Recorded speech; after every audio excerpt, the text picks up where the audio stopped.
In this paper, we present a comprehensive approach to studying the representation and understanding of spatial and temporal information in language models. Our methodology consists of 6 key steps. First, we construct 6 datasets that include names of entities along with their respective locations or occurrences in time. These datasets cover different scales, including world, United States, and New York City for spatial data, and historical figures, songs, movies, books, and New York Times headlines for temporal data. By including multiple types of entities, we aim to study unified representations across different object types. To ensure data quality, we deduplicate and filter out obscure or noisy data. Next, we employ the Llama 2 series of auto-regressive transformer language models for data preparation. We run each entity name through the model and save the activations of the hidden state for each layer.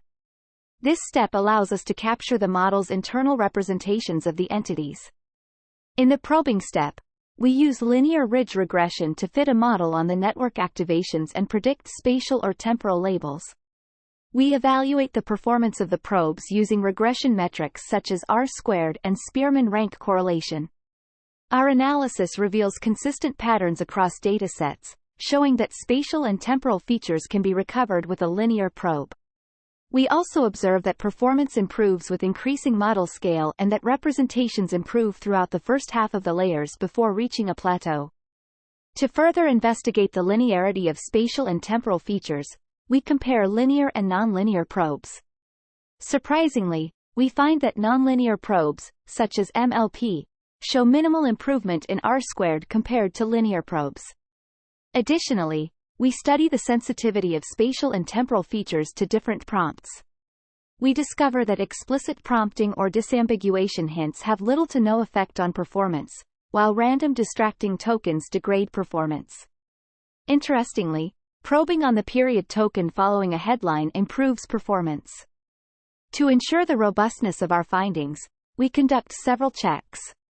We analyze the generalization performance of the probes by holding out specific blocks of data, finding that generalization performance is better than random but suffers when specific blocks are held out. We also test the cross-entity generalization of spatial and temporal features, observing that probes largely generalize across entity types, except for the entertainment dataset. Finally, we use dimensionality reduction techniques to evaluate the importance of different features. Probes with fewer parameters, projected onto principal components, show lower R-squared but higher Spearman correlation. In the last step, we search for individual neurons within the model that have high cosine similarity with the learned probe direction. We find neurons that are highly sensitive to the true location of entities in space or time, demonstrating the model's ability to represent and understand spatial and temporal information. Notably, these neurons are sensitive to all entity types within the datasets, providing evidence for unified representations. Overall, our study offers a comprehensive analysis of spatial and temporal information representation in language models. By following a systematic approach, we provide insights into the performance, robustness, and underlying mechanisms of these models in capturing and understanding spatial and temporal features.